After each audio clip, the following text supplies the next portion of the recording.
You think you're resting.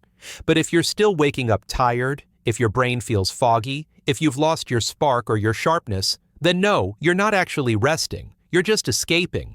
We've all done it. A day off turns into 5 hours of Netflix. You scroll endlessly, tell yourself you're unwinding, maybe even take a nap. But when you come back to your work, your goals, your life, nothing's changed. You're still tired, still stuck, still not ready. Here's the hard truth. Most people treat rest like a luxury, like something you earn after you've pushed yourself to the edge. But the people who perform at the highest levels, they don't wait until they're broken to rest. They use rest as a weapon. Because rest, when done right, isn't weakness. It's warfare. It's the sharpening of the blade before the next battle. It's how you restore your strategy, your creativity, your clarity, your edge. You need to stop asking, "Do I have time to rest?" and start asking, "How can I rest in a way that makes me dangerous again?" In this video, we're going to unpack why rest is the most underrated competitive advantage you have and how to start using it like a pro. Let's talk about the most common ways we get rest wrong, even with the best intentions. Rest as a reward first. We treat rest like dessert, like something you only get after you've earned it, after the burnout, after the overextension. We don't build rest in, we save it for when we're already falling apart. It's like waiting until your phone hits 1% battery to finally plug it in, and then wondering why it takes forever to recharge. That's not self-care, that's damage control. Mental overload. And even when your body stops, your brain doesn't. You're lying there, sure, but inside your head, you're rehearsing conversations, rewriting emails, thinking about what you should be doing. You're trying to rest while running a mental marathon. No wonder you don't feel recovered. Rest isn't just physical stillness. It's a psychological off switch, and most of us never hit it. Numbing is not equal to rest. This one's tough because it feels like rest. You lie down with a bag of chips, cue up a show, scroll until your thumb goes numb.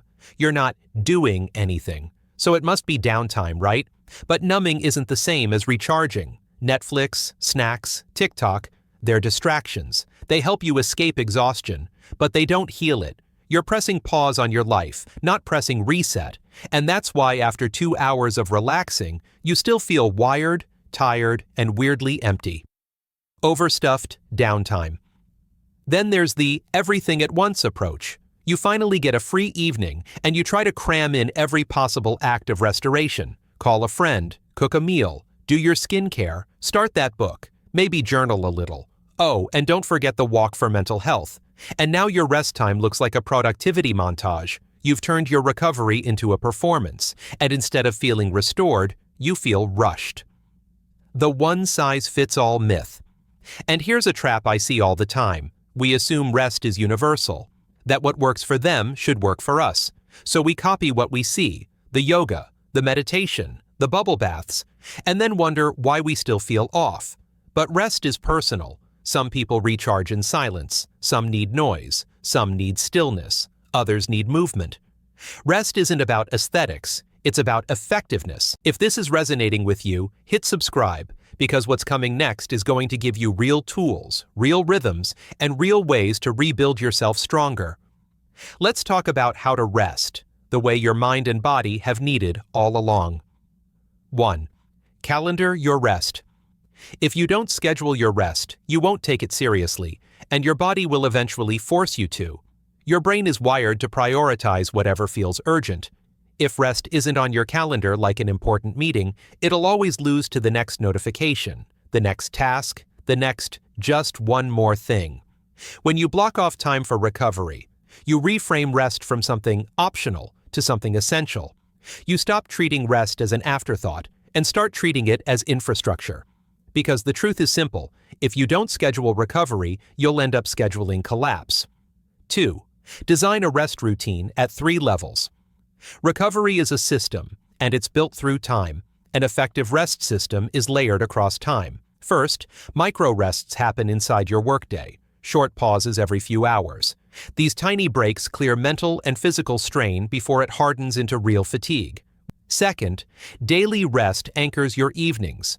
A consistent wind-down routine, offline time, Light movement, something that slows your brain, shifts you out of action mode and signals your body it's safe to recharge. This daily shutdown is critical for stabilizing your energy over the long term. Finally, big rest spans full days, planned ahead, not saved for when you're already burnt out. These days give your system room for deeper repair, emotional reset, cognitive renewal, full-body recovery.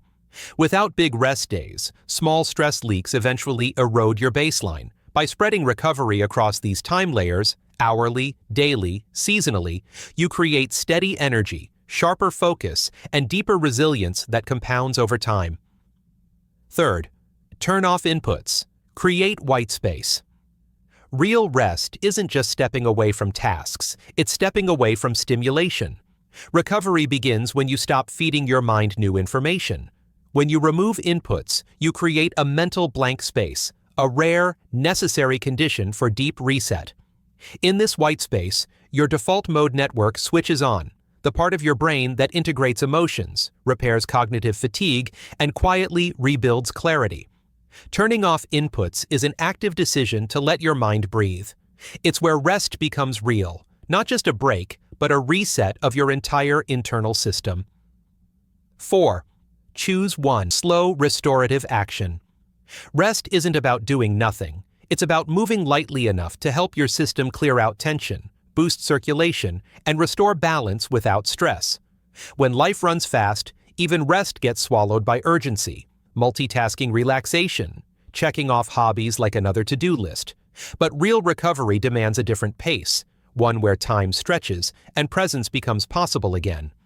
Choosing one slow action and doing it without rushing is how you reset that pace. It doesn't have to be grand or complicated. A slow walk without urgency, a swim without pushing distance, gentle stretching that loosens muscles without forcing them. These movements tell your body, you're safe now. You're allowed to soften. You're allowed to heal. This is where deep recovery happens, not in stopping everything, but in slowing enough to feel life returning to you. 6. Reconnect with the real, tangible world. Real recovery is built from connection to the world that's alive around you. Natural energy restores what constant stimulation drains.